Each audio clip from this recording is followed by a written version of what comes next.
Welcome to Rolling Tensions. My name is Jason. Today we have Nagor, Keeper of the Chalice of the Damned and Slayer of Orcs. And Michael, the Defeated. so go fuck yourself. We just played a game of Burning Wheel, and I gotta say, first of all, that it is, if everybody don't know what the rules are, it is a very difficult game to teach.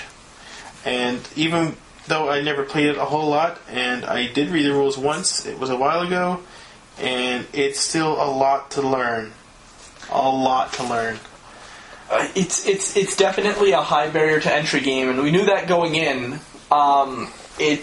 There's a lot of rules to keep track of, and the books particularly are very poorly organized for gameplay and for character creation. Yeah, like I have the revised book, so I mean, there's also the Burning Wheel Gold, which is the newest one, which apparently is supposed to have stuff organized, but Yeah, I found it very difficult to find a lot of things that I was looking for. Yeah. Pieces of armor, traits. Indexes are poorly explained. So Burning Wheel is a game where you make well-defined characters. When you create your character, you go through a system called life paths, which basically takes you from the age of birth, from your born status, brings you into more of a, more complex as the amount of life paths you take. It doesn't really level you up as such, but it gives you direction and tells you basically what traits and skills you end up receiving. With that, you get things called traits, and traits are basically something about your character that's different about him than everybody else, which can help you or hurt you during the end of the game. The other thing is there's a belief system, which basically tells the GM what your character's all about, what you want to do, and sets out your own goals. So the goals are directly determined upon what you do with your beliefs. The instincts basically are like a way to sort of beat the rules in the game. Anytime there's a narrative issue, you can always say, aha, I do have a sword, because my instinct is I always have a sword on me. So you'll find a way to have that sword on you no matter what happens. Or you would probably fight against having your sword taken away, because you always have your sword with you. Yeah. That's the other thing too, right? It would cause a conflict. Right, because there's no way you can have a sword on you being strip search if it's a long sword, you have to put it somewhere, right? Maybe if it's a dagger, you might be able to get away with it, right? Yeah. But with a sword, you'll probably fight against somebody because they're trying to take your sword on you, and I always have my sword on me. Yeah, you would have to take a conflict. Sir, we completely stripped him naked, but he still claims to have a weapon. Are you sure? Well, there is one place we haven't looked. Come on! But it's definitely an interesting game, and I gotta tell you, it's very. I've always been someone who loves character creation. I think it's one of the most fun parts of any role-playing game, or any good role-playing game. Character creation should be a major thing. When you're creating your character, you are creating an entire persona for you to slip into when you're playing, and if it's not a game where it's about the role-play, it's a game where it's about the mechanics, and you are building an entire system and party designed to defeat your GM. Defeat the objectives you set up on yourself in this case. Well, if it's a system-based game, then it's objectives set, or obstacles set to you by the GM. Obstacles. You are fighting obstacles, and usually they'll be sent at you by a GM. So generally, unless among yourself, yeah. But and this is one of the games where I will say it has one of the most comprehensive and one of the most interesting character creation sets, and one that if you're willing to put a little bit of imagination in, you'll never really get a better idea of who your character is and how he got to be who he is, or she is. Because you even go down to the game. Yeah, because you go right down to relationships. You go right down to like your affiliations and your reputations. I mean, know who this person is. This is a game that tells you if you own a house, what do you do for a profession? What did you used to do? How did you learn to do what you do now? Who did you know? Who were your friends? What company did you work for? What political party are you affiliated with? What are your possessions? How did you earn those possessions? it really does offer you a truly comprehensive character creation experience.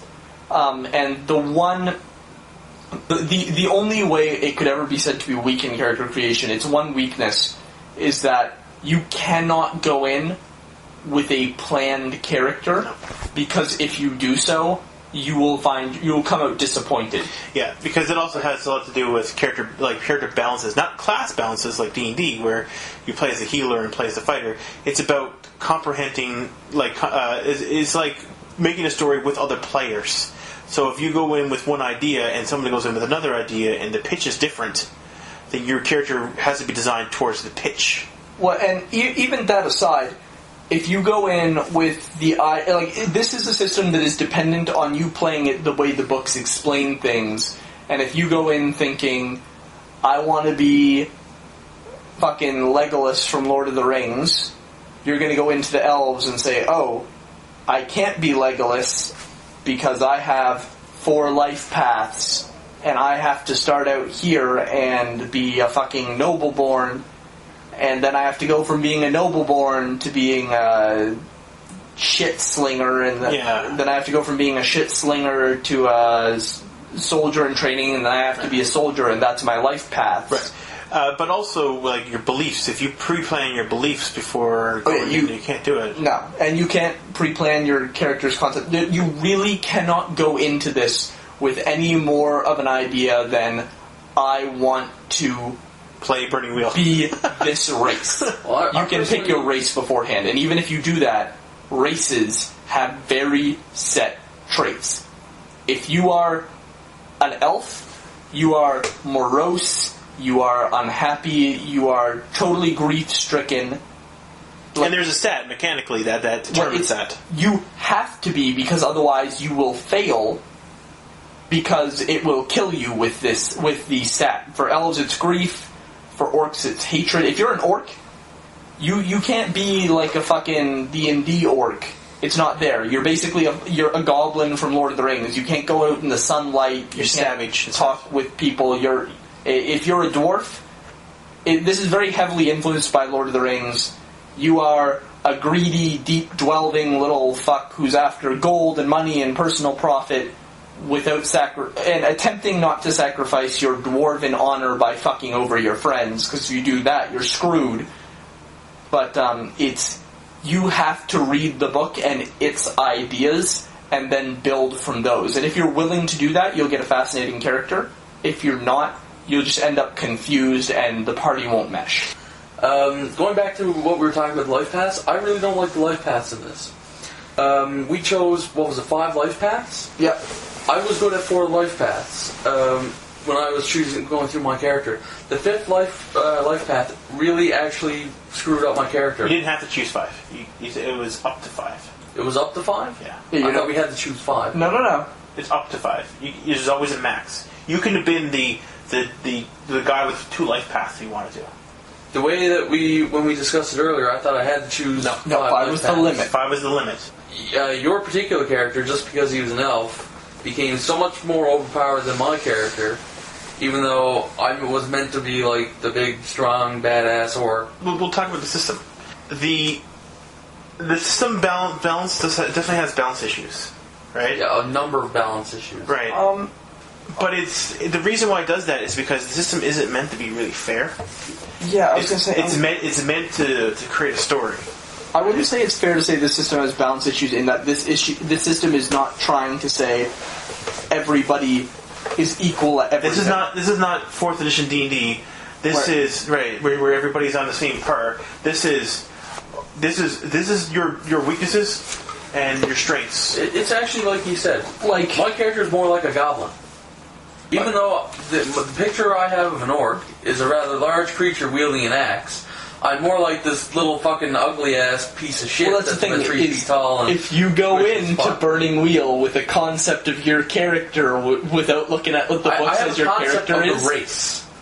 But the book doesn't agree with you, and that will fuck you. It will fuck you up the ass. So there's other things too. Kind of like your sword did. Yes.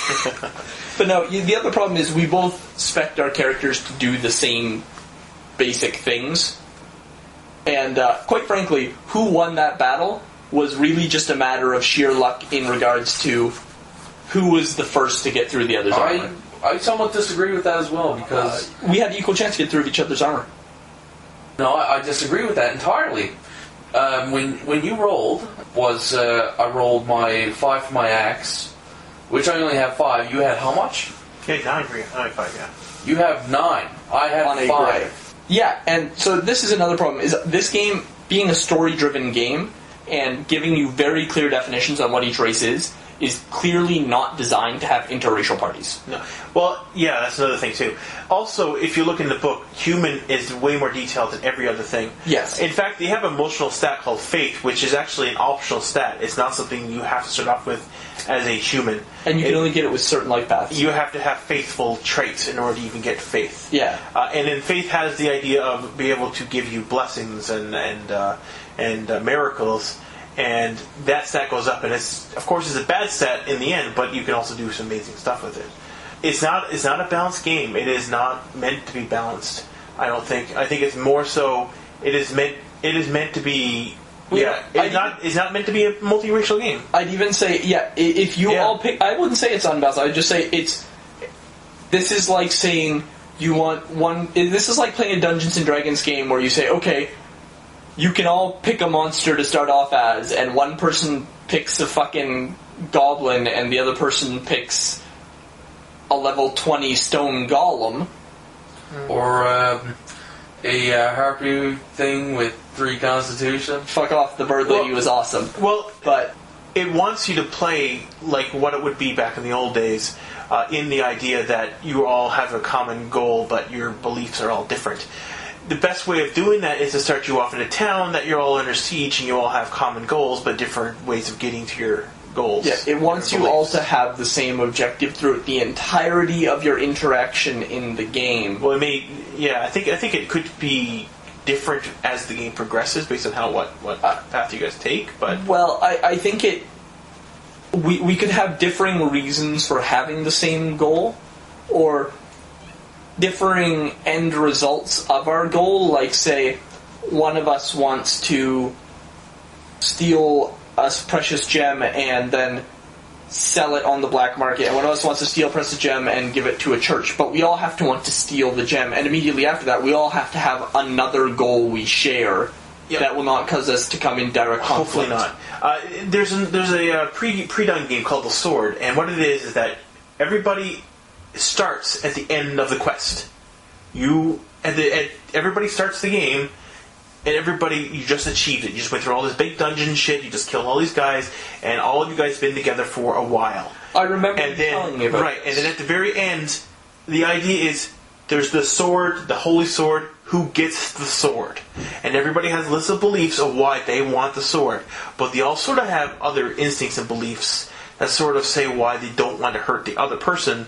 One is hired by the group, right?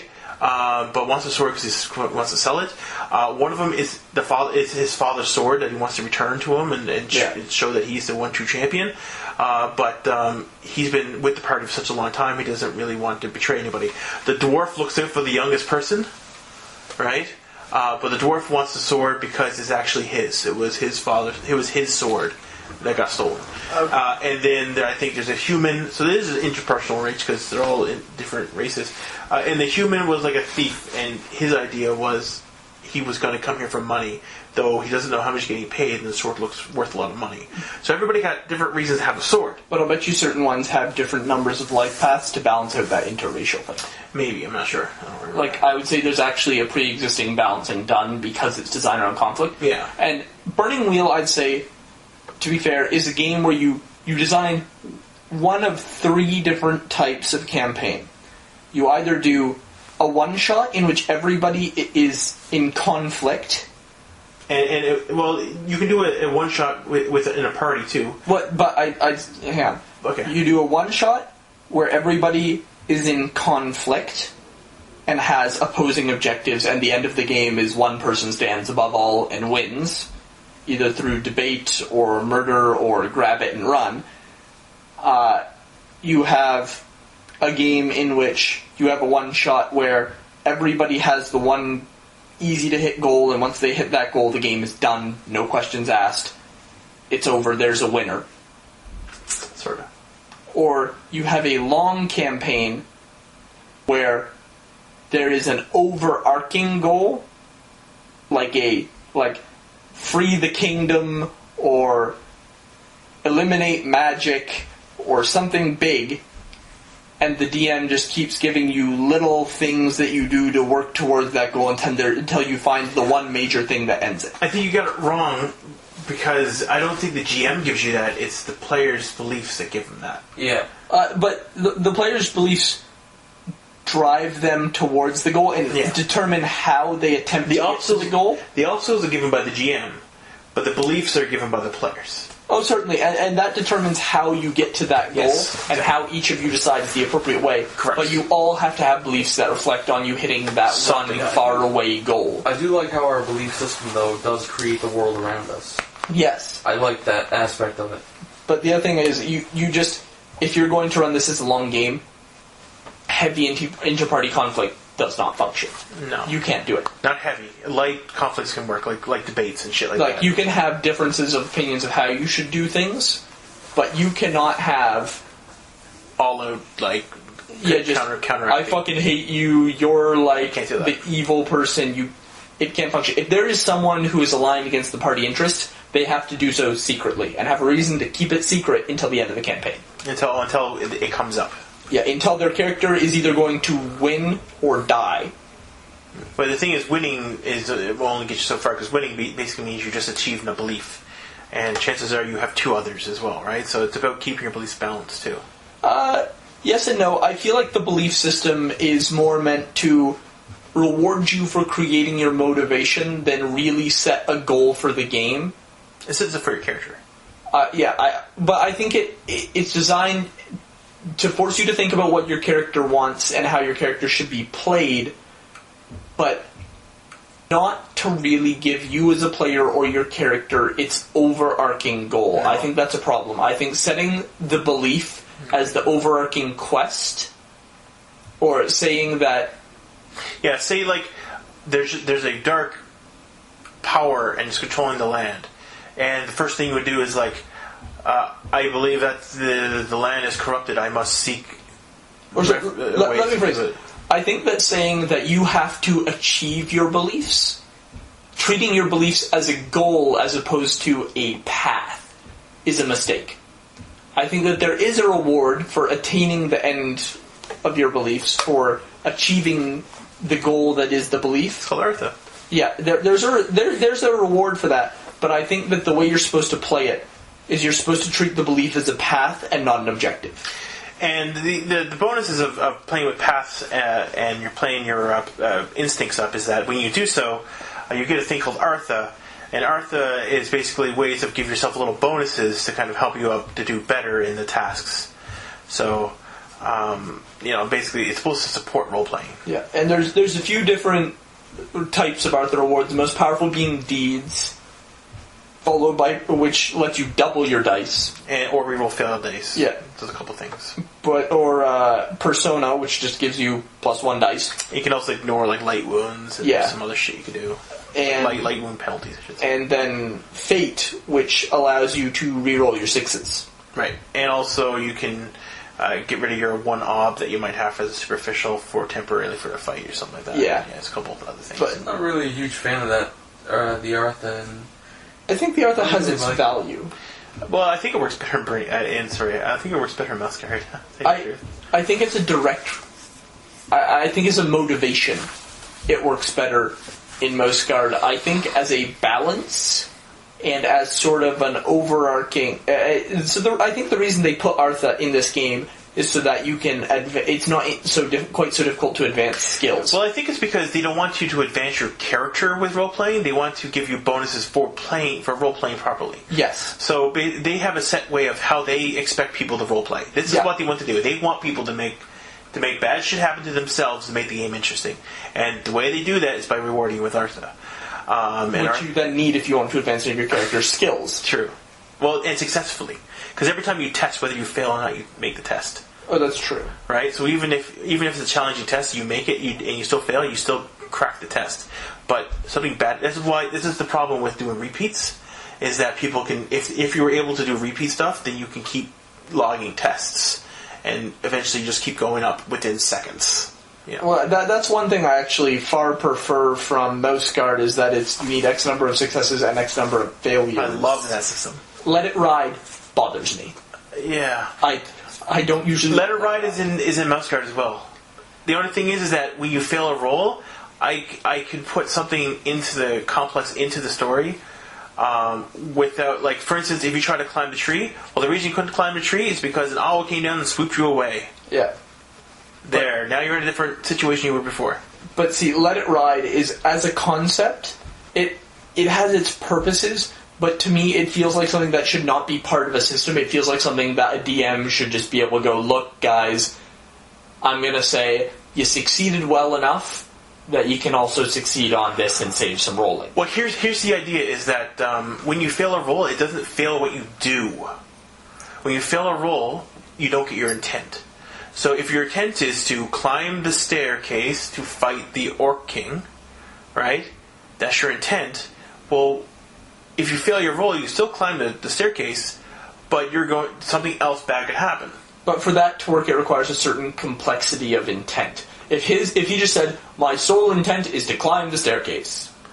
Right. If your intent is to climb the staircase, it's like, what? Okay, first of all, there's two different things. There's task and intent. Your task is to climb the stairs.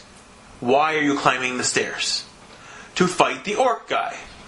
So your intent is to fight the orc guy by climbing the stairs. And that, I don't like the ambiguity of that system, and I don't really like the way that plays through. But that's the way Mouse Guard is as well. But in Mouse Guard, it works a little better in that it does not always need to be dramatic when you fail. The DM has a few more options when you fail. Yes, right. I can let you pass by giving you a condition. You see, I'm a person who feels very strongly that the Dungeon Master should guide the game, because that's the purpose of role-playing in most games. And I think Burning Wheel is also very much a game that requires a heavy hand and a lot of guiding. And I'm sorry, I'm talking about Mouse Guard just as much as Burning Wheel, because they're similar but not exact. With Mouse Guard, it's pretty obvious that the first part of the game is the traditional side.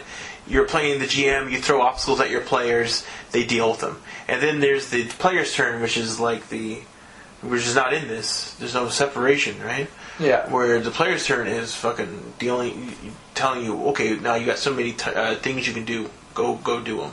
I'm not going to stop you. Yeah, it's here you get to fuck around a little bit for fun and do what you got to do, or heal up or whatever. Yeah, like here is where you repair yourself. Yeah. And try and get yourself out of all the shit that the DM just threw at you. Yeah. But although I found in Mouse Guard really that differentiating between player turn and GM turn was unnecessary. You could have just kept it in GM turn the whole time, and I wouldn't have cared. Yes, but I don't. The player turn can be just as long as the GM turn. It can be, but I don't think it's a necessity. And we're tangenting, but it's a relevant tangent. I'm relevant. So listen. Basically, yes. Okay, I can see where you're coming from. It's just that during the GM turn, there's a lot of limitations put upon you. The problem is with that as well is that in the GM turn, players cannot tell the GM what tests they want to do. The GM puts obstacles in front of them. They react to the obstacles. It's during the player's turn. The players get to decide what they want to do. But the players can take action. So say the GM punishes them and say, you're hungry. I say, okay, well, and you had to get to this town. You got to this town, but you're hungry. I say, okay, well, hungry is a new challenge for me. Is a condition. What you treat as a condition, I would say, make it both a condition and a challenge. My character now has to not only find the person he's here to find, he also has to find food, because he didn't have enough getting here, and so he's hungry. Right. And that's a challenge. So if I successfully pass the challenge of finding food, I tell the DM, okay, well, However, the GM has, during the GM's turn, the GM has every right to say, well, before you can even find food, this happens. Yeah. And that's something that you would respond to like a failed find food to fix the problem roll. No. It's something it's during the GM directs tests. Players cannot, during the GM's turn, players cannot decide what test they want to do. Well, but it's only during the player's turn they get to decide that. But regardless, back on to Burning Wheel, I feel very much like it's a system where the Artha is more meant to be a compensation for the weak skill advancement, and for the fact that there are some situations, or a number of situations, where your character will just not have the specialized skills needed to actually try to do anything. Because if you built a combat-y character and you have to fucking talk to someone, well, you're just their bitch until you decide to punch them in the face. Yeah, until you decide to escalate to like combat or something like that. Like, no matter what situation you're in, you're just going to get your ass handed to you, unless you have Artha. Artha is more a compensation for the fact that the entire system doesn't really have a effective base stat system like Dungeons and Dragons would, or an effective base dice system, where it says, this is your dice and you get bonuses. It just says, you need X bonuses to not fail miserably. There is no random chance of you succeeding without bonuses. Unlike a die 20 game that says, this is the die you roll, and on a natural 20 you always succeed, on a 1 in 20 chance you always succeed, and on anything else you need to hit this challenge. And it's going to be incredibly hard if you don't have the appropriate bonuses, and on certain occasions impossible, but not often is it completely impossible. Yeah. For you to do something. Well, technically, with Burning Wheel, everything's a chance, too, right? You could roll all ones. Okay. So... Yeah, but it's extremely unlikely. But there are times in the system when it's impossible for you to succeed. Oh, yeah, that absolutely is, yeah. Absolutely. On just, like, normal, everyday things, too. Like, I want to fucking convince Buddy to come with me. Now, if your character's not designed for it, it is naturally impossible. It is up to the GM whether to say whether or not that's a challenge or not. If it's not against your beliefs, and it's not against your instincts, then technically I should say yes. If it's not something that would... Because a lot of the times, rolling skills is just when there's purpose involved. But when it works towards your goal. I guess so, yeah. If it works towards your belief. Because otherwise, if it's not part of your beliefs, then it doesn't matter. It's not important. That's why I give you the stuff. That's why I'm like, don't roll your fucking... I don't think I made you roll your resources, because I was just like, you resources too high. Well, you didn't make me roll my resources because the chances of me failing my resource roll was ridiculously low. And I didn't make you go fight orcs because that wasn't your thing. You wanted to get to the castle, so I just let you go to the castle. I'll admit, I was hoping for, like, some complex combat with all of us to test out the system and really get to push its boundaries and see what I could do with it as a character. And the detailed combat system is only supposed to be the one big fight. It's not supposed to happen every time. It only happens once, otherwise it's a bloody versus. Well, but that, under, like just the way a lot of the mechanics roll, I find that disappointing. As a character... It's because it slows the game down. It's already, like, the amount of time that we took to do Duel of Wits. The detailed combat is there to make the game feel like I'm on the edge of my seat because this is the big final battle. Where Bloody Versus is more like, here's an obstacle, roll the dice, move on. Well, but the problem is that feels to me then that, like, I've built important things into my character that I don't get to use. So who cares about the guards outside when you're trying to get in to fight the boss? I built my character with things, with the understanding that I would get an opportunity to use these things. And if the system itself is designed to deny me the use of these things, then there is something wrong with the system. If there are certain things where it's just GM decision or it just doesn't come up, like I have etiquette. I don't really care if I get to use my etiquette. On the other hand, as an elf, I get spells. And a number of my spells are determinant on complex interaction. And so if I'm not in a complex Duel of Wits or a complex versus, my spells don't do anything. And I have 10 skill points in spells that mean nothing. Right. So that's why the detailed combat is given to the one battle that really matters.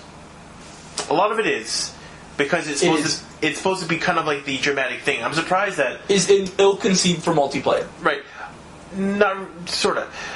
what I was kind of hoping to do was I was kind of hoping that Mike's character would say, I'm fighting him alone, because that was sort of one of his beliefs, and he didn't do it, right? He basically let everybody else fight along with him. Well, but the thing about that is that means that then me and Leon have to sit there while Mike gets to play with the big fun battle system, and we have to sit there and go, Incorrect. Offer a fucking helping dice. Incorrect. That is when you say, I'm not fucking letting him do that, and I'm going to go do this anyways, and then there's a conflict of interest during the combat.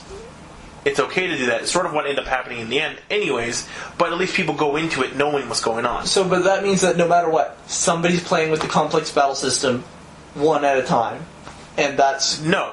You can have a three-way battle, where your intentions are clear. When you're fighting What's-His-Face, and he's interrupting you because he doesn't want you to be in the battle. Well, but that's stupid, though. Why would he do that? Why would he do that? Because that's his beliefs of his character. He designed his beliefs to be like, I'm the one true king, I will reclaim my honor. And by doing that, taking this guy on one-on-one would be the way of doing it. I guess in some situations that's true. However, what if, like, our total collective goal was just kill fucking Gonash and get the orcs out of the mountain, with the exception of him, who wanted to rule the orcs in the mountain and have... But that was his choice to come out with his beliefs. Yeah. And, like, player decisions aside, mechanically here, I'm saying it's weak in that I don't find it conducive to multiplayer combat. Because the problem is, in the narrative, a lot of times there are skills that you just won't get the opportunity to use in a party. Like, if I have etiquette, it's only useful if we're A, in a high-class social situation, and B, everybody else also has etiquette. Yeah, which kind of goes with your beliefs, because it's how you push your way, right? Because if you're a noble and you're like, well, I want to be the most renowned noble in all the lands. Well, then you're going to be using your etiquette, right? And that's great, but if you're paired with a fucking peasant and a mage, and they're like, hey guys, we have to go free the slaves, you're doing it wrong. If that's the pitch, and you probably shouldn't have made a noble then. Yup. That's a pretty common problem. And that's a very common problem. Everybody got an idea of what they want to do, what they want to make, and then it doesn't match the pitch or what everybody else is doing. And that's the problem we had going in here is... Yeah. He wanted to make it work. And I'm going to sound like an asshole when I say this. And he wanted to be a dwarf. And I'm going to sound like an asshole when I say this, but I came in here and I said, okay, the pitch is we're freeing dwarves. Alright. Elves look cool. We got a forest at the bottom. And we put that in there. We just added that in there. And it was easy to do. Like, I designed my character around, okay, how can I make something that easily is retake the mountain from the dwarves? The pitch was the dwarves were being overrun by orcs and fucking... The dwarves have been forced out of their mountain by orcs. Right. That was the pitch. We want to reclaim the mountain. Right, and the pitch was the orcs have invaded the dwarf thing. What do you do, right? Yeah. And the first idea was, well, we want to retake it. Like, that was the first thing. So then, from there, we developed the world by saying, well, then what's outside? Well, there's probably trees and shit, so probably there's elf village out there, and that's probably getting invaded too by the fucking orcs. Yeah. So that's how we developed the world, was by just adding on things, and that's how you put your character in there. And that worked. It was great. And it could have functioned. I feel like maybe I would have done a little better if I hadn't wanted to play sort of if I hadn't through development said, wouldn't it be interesting if, like, I had a really interesting character to roleplay and I had a really interesting skill set, but I don't feel it matched quite well enough with the party. It might have been better if instead of having a noble, I just had a military guy or a protectorate. But I don't know. The noble had it had its merits and it had its idea and concept, but it did not mesh well with the existing party. That said, I don't know what elf I could have made them. For instance, if you were in the court, if you were one of your things was like the whole thing is that the noble court is being corrupted. The first thing someone would say is rooted the corruption. Well, you're going to not make like an orc warrior. Right, in a courtyard battle where it's basically all intrigue. You're probably going to make people that are related to the situation. Well, the thing is, I make characters related to the situation, but that the the actual belief system is pretty obscure. And this game just has such a high barrier to entry. It is very high barrier. That I feel like that's probably its biggest weakness, is that getting new people into it is so difficult because it's so complex and there's so many things to consider with party mechanics. Yeah. So in the end, game is pretty good. I do like it. The game has really high potential, but it's so hard to do. I would not recommend it for anyone who's not been role-playing together for quite some time. There we go. That's perfect. Thanks.